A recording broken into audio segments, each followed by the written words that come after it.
بسم اللہ الرحمن الرحیم۔ سامعین کرام، آپ سن رہے ہیں عمران سیریز کے سلسلے کا ایک Urdu novel agent from power land, جس کے مصنف ہیں مظہر کلیم MA، اور یہ اس سلسلے کی قسط نمبر 7 ہے۔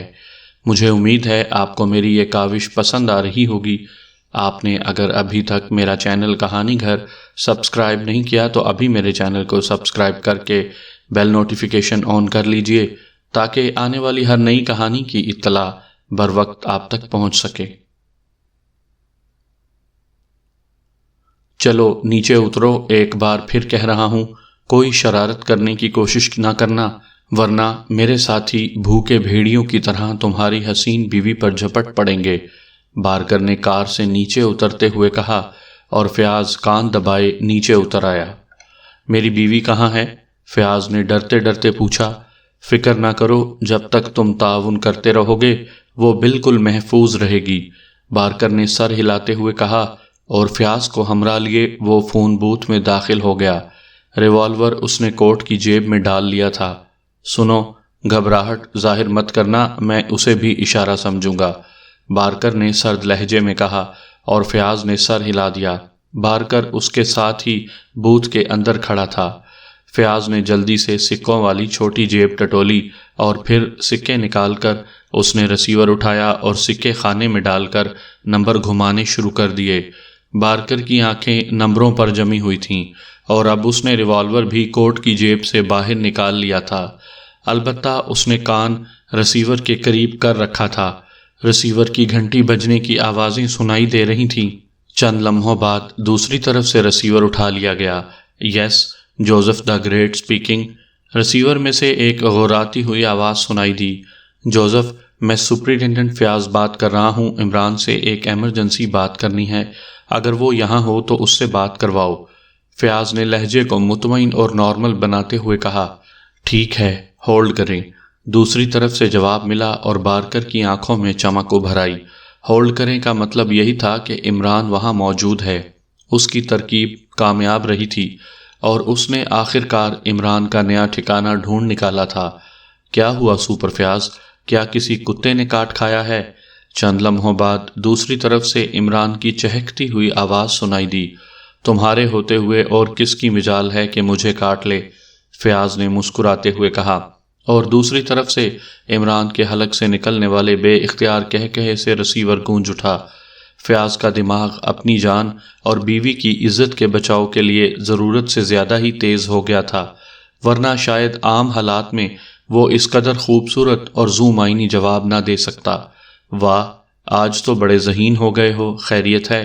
عمران نے اس کے جوابی فکرے کا لطف لیتے ہوئے پوچھا۔ عمران، میں نے تمہارے فلیٹ فون کیا تھا، سلیمان نے بتایا کہ تم غائب ہو، اس لیے میں نے سوچا کہ شاید تم یہاں ہو۔ تمہارے ڈیڈی نے ایک اور حکم دیا ہے، اور مجھے سمجھ نہیں آ رہی کہ میں کیا کروں، فیاض نے سنجیدہ لہجے میں کہا۔ وہ جان بوجھ کر کوئی ایسا لفظ استعمال نہیں کر رہا تھا جس سے بارکر مشکوک ہو جاتا کہ اس نے کوئی اشارہ کیا ہے، ورنہ وہ کہنے یہی لگا تھا کہ تمہارے ڈیڈی نے میرے گلے میں ایک اور مصیبت ڈال دی ہے۔ پھر کیا ہوا جس کے لیے تم اس وقت اتنے پریشان ہو؟ عمران نے چونک کر پوچھا۔ ایک بدنام سمگلر ہے، بلیک وسکی، تم نے یقیناً اس کا نام سنا ہوگا، فیاض نے کہا، اور بلیک وسکی کا نام سن کر بارکر بے اختیار چونک پڑا، اور ریوالور پر اس کی گرفت مضبوط ہو گئی۔ ہاں، سنا تو ہوا ہے، کون ہے وہ؟ عمران نے جواب دیا، یہی مجھے معلوم ہوتا تو پھر تمہیں ضرور ڈھونڈتا پھرتا، اس کا صرف نام ہی نام ہے۔ آج تک یہ ٹریس نہیں ہو سکا کہ بلیک وسکی کون ہے، اور سر رحمان کو نہ جانے کیا سوجی ہے کہ مجھے حکم دے دیا ہے کہ صبح تک بلیک وسکی کو پیش کروں، ورنہ نوکری سے استعفیٰ دے دوں۔ آپ بتاؤ میں اسے کہاں سے ڈھونڈ لاؤں؟ اور اپنے ڈیڈی کی عادت تم جانتے ہو، صبح انہوں نے واقعی مجھ سے استعفیٰ لے لینا ہے، فیاض نے رو دینے والے لہجے میں کہا۔ تو پھر میں تمہاری کیا مدد کر سکتا ہوں؟ تم جانتے ہو آج کل کڑکی کا دور ہے، میں اتنی مہنگی شراب یعنی بلیک وسکی کیسے خرید کر تمہیں دے سکتا ہوں؟ عمران کی آواز سنائی دی۔ او، میں شراب کی بات نہیں کر رہا، سمگلر کی بات کر رہا ہوں، اور تم کڑکی کی بات نہ کرو، صبح تک کسی طرح بلیک وسکی کو ڈھونڈ دو، جتنی رقم کہو گے میں دے دوں گا، فیاض نے آفر کرتے ہوئے کہا۔ اچھا وعدہ، عمران نے کہا۔ پکا وعدہ، فیاض نے فوراً جواب دیا۔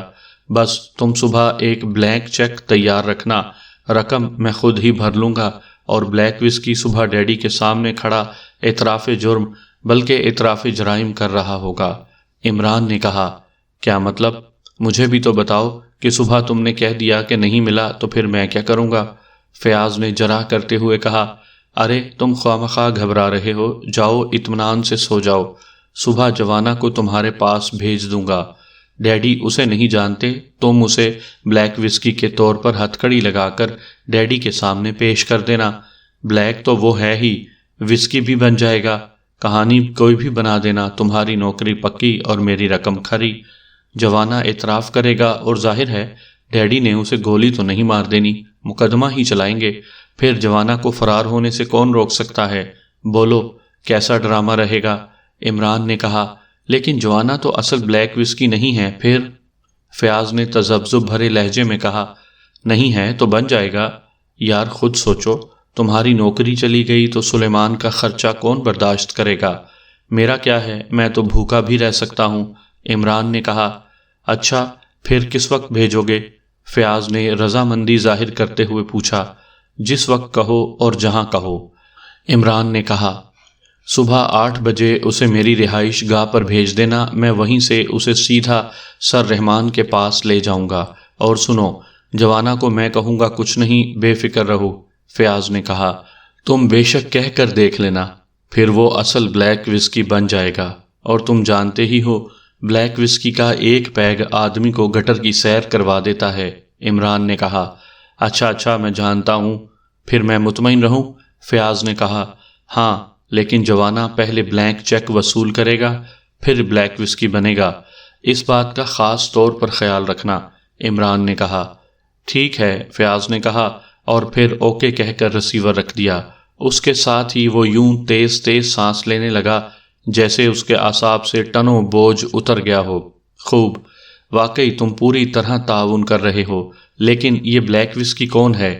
بارکر نے باہر چلنے کا اشارہ کرتے ہوئے کہا، ایک خفیہ اسمگلنگ تنظیم کا سرغنہ ہے، پتہ ہی نہیں چلتا کون ہے۔ سر رحمان عمران کے ڈیڈی ہیں اور سینٹرل انٹیلیجنس کے ڈائریکٹر جنرل ہیں۔ کل ہی وہ ہسپتال سے واپس آئے ہیں اور آج واقعی انہوں نے بلیک وسکی کو فوری طور پر ٹریس کرنے کا حکم دیا ہے۔ میں نے لمبی بات اس لیے کی تھی کہ عمران کو شک نہ پڑے، ورنہ عمران تو اپنے سائے سے بھی ہوشیار رہنے والا آدمی ہے۔ فیاض نے کہا، اچھا یہ بتاؤ، تم رانا ہاؤس کے اندر گئے ہو؟ بارکر نے باہر نکل کر اسے دوبارہ کار میں بٹھاتے ہوئے کہا، ہاں کئی بار گیا ہوں۔ کیوں؟ فیاض نے بارکر کے سوال کا مقصد سمجھے بغیر ہی جواب دے دیا۔ تو پھر اس کے اندر کا محل وقوع اور نقشہ تفصیل سے بتاؤ، اور سنو، تم اس وقت تک میرے ساتھیوں کے پاس رہو گے جب تک میں تمہارے اندر کے بتائے ہوئے نقشے کی تصدیق نہ کر لوں گا، اور اگر تم نے غلط بتایا تو پھر مجھے بات دہرانے کی ضرورت نہیں ہے۔ بارکر نے سخت لہجے میں کہا، میں بتا دیتا ہوں، مجھے کیا ضرورت ہے اپنی جان خطرے میں ڈالنے کی، عمران جانے اور تم۔ فیاض نے جلدی سے کہا، اور پھر اس نے تفصیل سے اندرونی نقشہ بتا دیا۔ ظاہر ہے وہ اتنا ہی بتا سکتا تھا جتنا اس نے دیکھا ہوا تھا، نہ وہ کبھی رانا ہاؤس کے نیچے بنے ہوئے مخصوص تہخانوں میں گیا تھا اور نہ اسے اس کا علم تھا۔ ٹھیک ہے، وہاں کتنے افراد ہوں گے؟ بارکر نے مطمئن انداز میں سر ہلاتے ہوئے پوچھا۔ 2 حبشی اور 1 عمران، اس کے علاوہ اور کوئی وہاں نہیں رہتا، فیاض نے جواب دیا۔ اچھا ٹھیک ہے، چلو میتھوئس ٹیمپل روڈ چلو تاکہ ایک نظر رانا ہاؤس کو دیکھ لیا جائے، بارکر نے میتھوئس سے کہا، اور میتھوئس نے سر ہلا کر کار آگے بڑھا دی، اور پھر فیاض کے بتانے پر وہ مختلف سڑکوں سے گزرنے کے بعد ٹیمپل روڈ پر پہنچ گئے، اور فیاض نے دور سے رانا ہاؤس انہیں دکھا دیا۔ بارکر رکا نہیں بلکہ وہ سڑک سے گزرتے چلے گئے۔ اوکے میتھوئس، اب وہیں چلو جہاں سے ہم نے فیاض صاحب کو لیا تھا، یہ بیچارے کہاں ٹیکسیاں کرتے پھریں گے، انہوں نے ہمارے ساتھ تعاون کیا ہے تو انہیں تکلیف نہیں ہونی چاہیے، بارکر نے مسکراتے ہوئے کہا۔ شکریہ، فیاض نے خوش ہوتے ہوئے کہا۔ میتھوئس مختلف سڑکوں پر چکر کاٹنے کے بعد جیسے ہی ایک قدرے سنسان سڑک پر پہنچا، پچھلی سیٹ پر بیٹھے ہوئے بارکر نے ہاتھ میں پکڑے ہوئے ریوالور کو نال سے پکڑا اور دوسرے لمحے کھٹاک سے اس نے بھاری ریوالور کا دستہ سامنے بیٹھے ہوئے فیاض کی کھوپڑی پر پوری قوت سے جما دیا۔ فیاض چیخ کر منہ کے بل ڈیش بورڈ پر گرا اور بارکر نے قدرے اٹھ کر دوسری ضرب بھی لگا دی اور فیاض 2 ضربوں سے ہی بے حس و حرکت ہو کر سائیڈ میں گر گیا۔ چلو میتھوس، کسی ایسی جگہ اسے پھینک دیں جہاں سے کم از کم 3-4 گھنٹوں تک یہ عمران سے رابطہ قائم نہ کر سکے، بارکر نے کہا۔ گولی مار کر پھینک دو باس، ہمیشہ کے لیے جان چھوٹ جائے گی، میتھوس نے سخت لہجے میں کہا۔ خواہ مخواہ پولیس اور انٹیلیجنس پیچھے پڑ جائے گی، ہم نے عمران کا خاتمہ کر کے یہاں سے واپس بھی جانا ہے، بارکر نے سخت لہجے میں جواب دیا۔ او یس باس، مجھے اس کا خیال نہ آیا تھا، میتھوس نے سر ہلاتے ہوئے کہا۔ اب ان کی کار سمندر کی طرف جانے والی سڑک پر بڑھی جا رہی تھی۔ ان کی دونوں سائیڈوں میں ریت کے اونچے اونچے ٹیلے نظر آ رہے تھے۔ بس ٹھیک ہے، یہیں روک دو اور اسے اٹھا کر دور کہیں ٹیلوں میں پھینک آؤ۔ ویسے بھی 2-3 گھنٹے تک تو اسے ہوش آئے گا نہیں، اور پھر شہر تک پہنچنے میں اسے مزید 2 گھنٹے لگ جائیں گے۔ اتنا وقفہ ہمارے لیے بہت ہے، بارکر نے کہا، اور میتھوس نے کار ایک طرف کر کے روک دی۔ پیچھے آنے والی ان کے ساتھیوں کی کاریں بھی ایک ایک کر کے رک گئیں۔ میتھوس نیچے اترا اور پھر گھوم کر وہ فیاض کی سائیڈ پر آیا۔ اس نے دروازہ کھول کر فیاض کا بے ہوش جسم باہر کھینچا اور پھر اسے کاندھے پر ڈال کر وہ تیزی سے ٹیلوں میں داخل ہو گیا۔ بارکر اٹھ کر فیاض والی سیٹ پر آ کر بیٹھ گیا۔ وہ اب بیٹھا رانا ہاؤس کے اندرونی نقشے کے مطابق اس پر ریڈ کرنے کا منصوبہ سوچ رہا تھا۔ اس بار وہ ہر صورت میں کامیاب رہنا چاہتا تھا۔ آخر سوچ کر اس نے ایک ایسا فیصلہ کیا کہ پہلے وہ خود اندر جائے گا اور صورتحال دیکھ کر باقی ساتھیوں کو اندر داخل کرے گا۔ چونکہ بقول فیاض عمارت بہت بڑی تھی، اس لیے اس نے بے ہوش کر دینے والی گیس کا بم پھینکنے کا ارادہ ملتوی کر دیا۔ تھوڑی دیر بعد میتھوس واپس آ گیا اور اس نے ڈرائیونگ سیٹ سنبھال لی۔ چلو اب واپس اس رانا ہاؤس، آج اس قصے کو ہمیشہ ختم ہو جانا چاہیے، بارکر نے سخت لہجے میں کہا، اور میتھوس نے سر ہلاتے ہوئے کار واپس موڑ لی اور پھر انہی سڑکوں سے واپس گزرتے ہوئے وہ دوبارہ ٹیمپل روڈ پر پہنچ گئے۔ کاریں یہاں قریب ہی ایک ہوٹل کے سامنے روک لو، وہاں پہلے بہت سی کاریں موجود ہیں، بارکر نے کہا، اور چند لمحوں بعد انہوں نے گاڑی ہوٹل کی سائیڈ میں روک دیں۔ یہاں سے رانا ہاؤس تھوڑی ہی دور تھا۔ بارکر نے سب ساتھیوں کو ایک سائیڈ پر اکٹھا کیا اور پھر انہیں اپنے منصوبے کے متعلق تفصیلات بتانے لگا۔ وہی منصوبہ کہ پہلے وہ خود اندر جائے گا اور اس کے بعد واچ ٹرانسمیٹر پر وہ اگر ایمرجنسی کاشن دے تو فائرنگ کرتے ہوئے وہ اندر داخل ہوں، یا اگر ایمرجنسی کی ضرورت پیش نہ آئی تو پھر میں واچ ٹرانسمیٹر پر ہدایات دے دوں گا، بارکر نے کہا۔ باس، اگر آپ اجازت دیں تو میں اندر چلا جاؤں، آپ باہر رہیں، میتھوس نے کہا۔ نہیں، عمران بے حد خطرناک آدمی ہے، اس لیے میرا اپنا جانا ضروری ہے، بارکر نے سر ہلاتے ہوئے کہا۔ تو پھر آپ مجھے ساتھ لے جائیں، میتھوس نے کہا۔ نہیں، تم یہیں ٹھہرو تاکہ میری ہدایات پر صحیح طریقے سے عمل ہو سکے، اور سنو، کوئی کوتاہی نہیں ہونی چاہیے، بارکر نے کہا، اور پھر وہ رانا ہاؤس کی طرف چل پڑا، جبکہ اس کے ساتھی وہیں رہ گئے۔ عمران نے ریسیور رکھا اور پھر مسکراتے ہوئے وہ واپس اپنے کمرے کی طرف بڑھا۔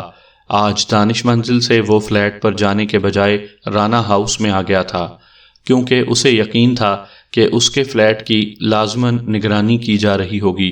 البتہ اس نے بلیک زیرو کو کہہ دیا تھا کہ وہ صبح ہوتے ہی ممبران کو شہر میں پھیلا دے، تاکہ اگر کہیں جعلی نمبر پلیٹوں والی کاریں نظر آ جائیں تو وہ ان کی نگرانی کریں۔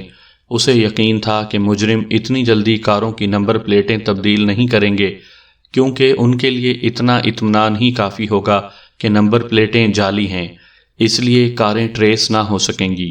یہ نمبر پلیٹیں اس نے ان کاروں کی بلیک زیرو کو بتائی تھیں جو پہلے ہی نگرانی سے واپس چلی گئی تھیں، کیونکہ بعد والی دونوں کاریں تو ظاہر ہے اس کوٹھی کے ساتھ ہی تباہ ہو گئی ہوں گی۔ عمران کو یقین تھا کہ بارکر اب اسی اسپاٹ پر گیا ہوگا جہاں وہ پہلے والی کاریں گئی تھیں۔ دوسرا، اسے صفدر کی طرف سے کسی اطلاع کا انتظار تھا۔ عمران کے آنے کی وجہ سے جوانا اور جوزف دونوں کی ہی عید ہو گئی تھی، اور حسب سابق جوانا اور جوزف نے گلہ بھی شروع کر دیا کہ وہ فارغ بیٹھے بیٹھے بور ہو گئے ہیں۔ جس وقت فیاض کا فون آیا اس وقت عمران ان کے ساتھ بیٹھا منصوبہ بنا رہا تھا کہ انہیں مصروف رکھنے کے لیے کیا کیا جائے۔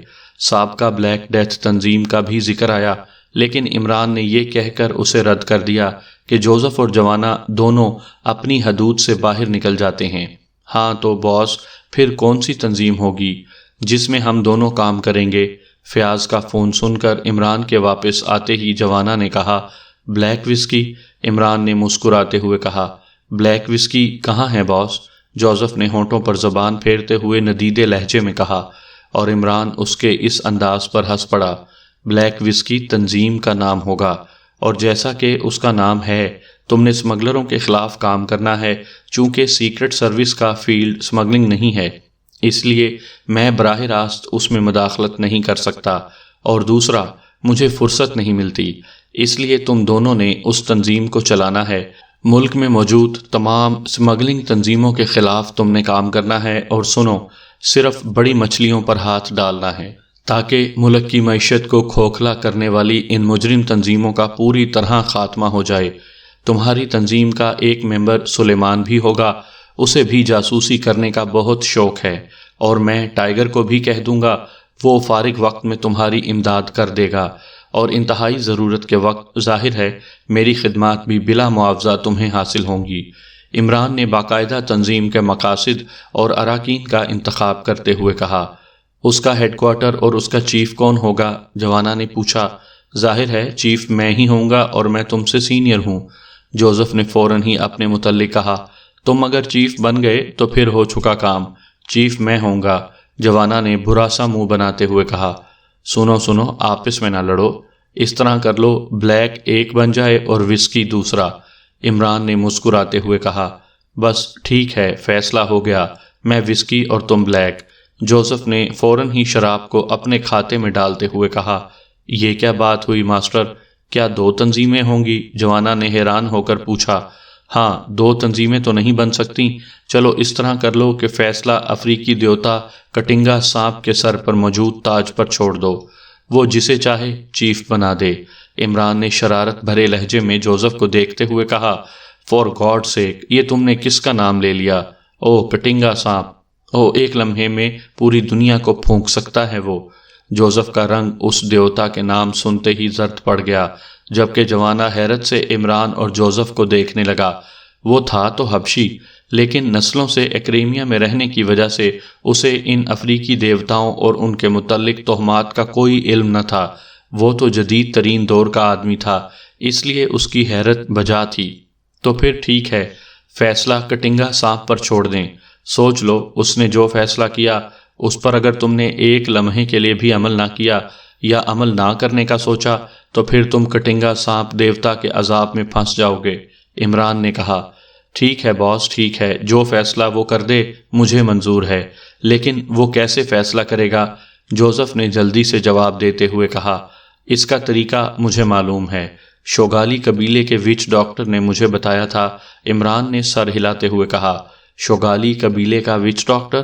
او، وہ تو کائنات کا رازدان ہے، اس کی بات سچی ہے۔ جوزف اور زیادہ ڈر گیا۔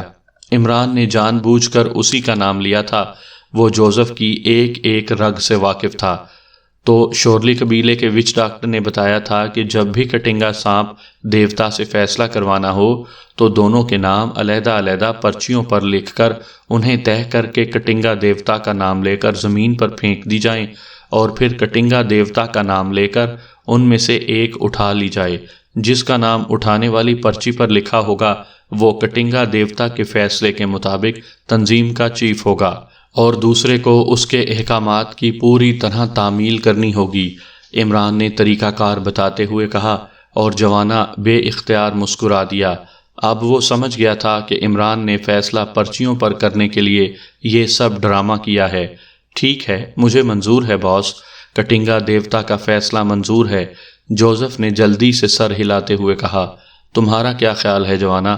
عمران نے جوانا کو آنکھ مارتے ہوئے پوچھا۔ ظاہر ہے ماسٹر، کٹنگا دیوتا کے فیصلے سے میں باہر تو نہیں جا سکتا، جوانا نے مسکراتے ہوئے کہا۔ ٹھیک ہے، عمران نے مسکراتے ہوئے کہا، اور پھر اس نے اٹھ کر میز سے کاغذ اٹھایا، اسے پھاڑ کر 2 پرچیاں بنائیں اور ان پر نام لکھ کر اس نے انہیں طے کر کے گولیاں سی بنا دیں۔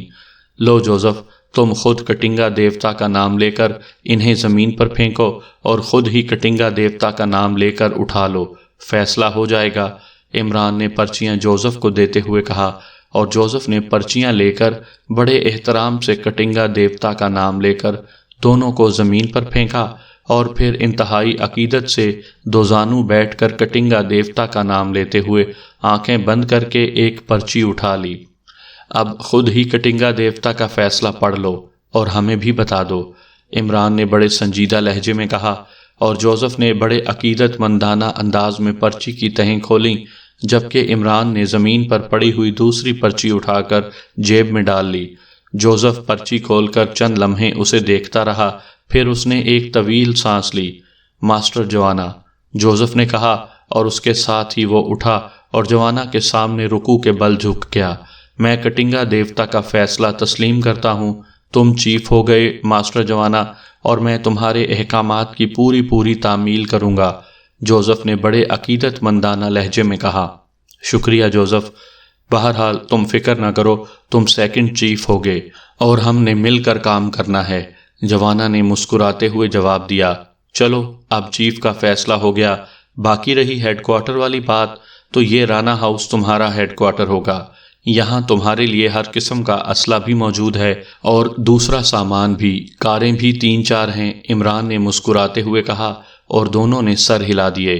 ٹھیک ہے، اب تم دونوں جا کر اپنے اپنے کمروں میں نیند کے مزے لوٹو، میں نیچے لیبارٹری میں جا کر کچھ کام کروں گا، عمران نے کرسی سے اٹھتے ہوئے کہا، لیکن اس سے پہلے کوئی اس کی بات کا جواب دیتا، اچانک دور ہلکا سا دھماکہ سنائی دیا، یوں لگتا تھا جیسے کوئی رانا ہاؤس کے عقبی طرف کودا ہو۔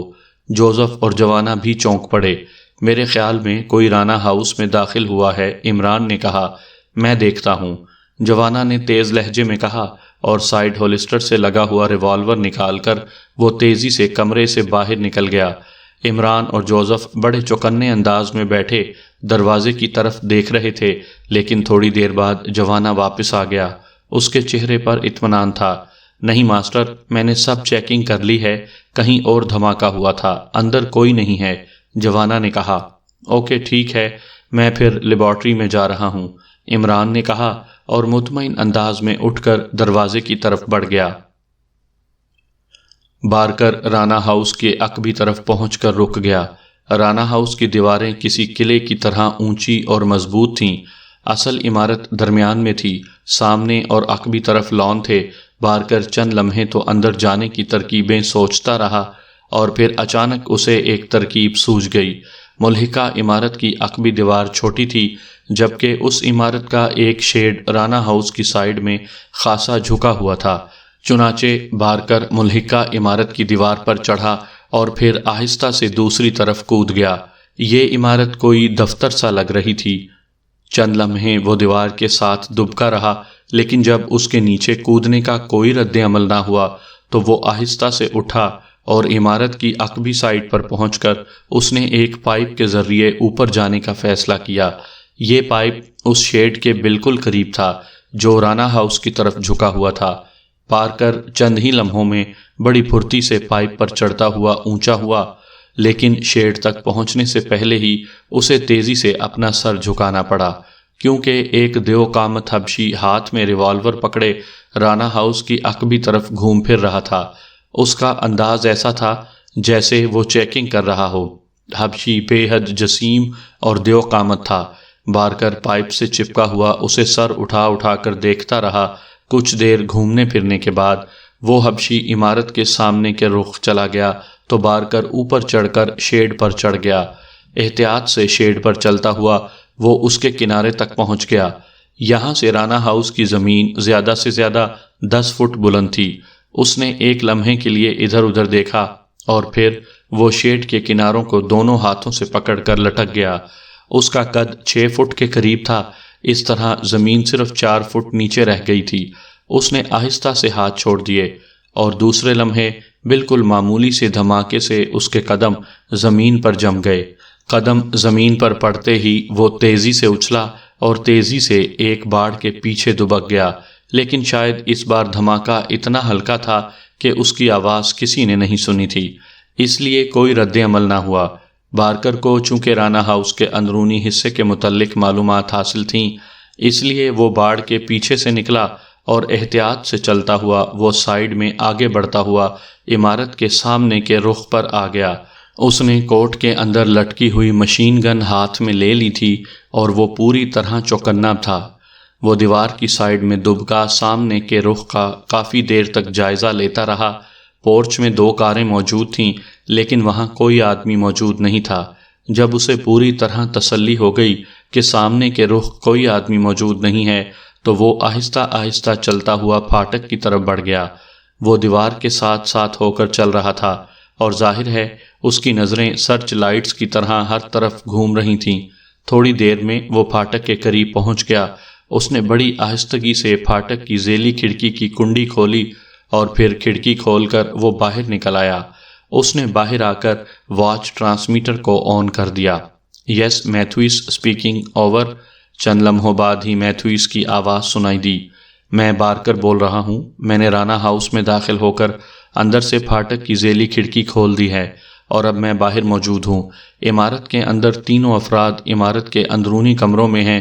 تم اپنے ساتھیوں کو لے کر انتہائی احتیاط سے کھڑکی کے راستے اندر آ جاؤ۔ پھر ہم میں 4 افراد عمارت کے اندر داخل ہوں گے جبکہ باقی افراد چاروں طرف پھیل کر نگرانی کریں گے۔ پھر جیسے ہی فائرنگ کی آواز سنیں گے وہ سب فائرنگ کرتے ہوئے عمارت کے اندر داخل ہو جائیں گے۔ اس کے بعد جو نظر آئے اسے گولیوں سے بھون ڈالنا، اوور۔ بارکر نے میتھوس کو تفصیلی ہدایات دیتے ہوئے کہا۔ لیکن باس، 3 افراد کو تو بغیر فائرنگ کے بھی قابو میں کیا جا سکتا ہے۔ یہ انتہائی گنجان علاقہ ہے اور شہر کا سینٹر ہے۔ فائرنگ کی آوازیں بلند ہوتے ہی پولیس یہاں پہنچ جائے گی، اوور۔ دوسری طرف سے میتھوس نے جواب دیا۔ تمہاری بات درست ہے، میں نے عمران کا سر کاٹ کر بھی لے جانا ہے، اس لیے ٹھیک ہے ہم کوشش کریں گے کہ بغیر فائرنگ کے کام چل جائے۔ ایمرجنسی میں فائرنگ کی بھی اجازت ہے، بعد میں جو ہوگا دیکھا جائے گا، اوور۔ بارکر نے کہا۔ یس سر، ہم آ رہے ہیں، اوور۔ دوسری طرف سے میتھوس نے کہا اور بارکر نے اوور اینڈ آل کہہ کر واچ ٹرانسمیٹر آف کر دیا اور اس کے بعد وہ دوبارہ کھڑکی میں داخل ہو کر سائیڈ میں کھڑا ہو گیا۔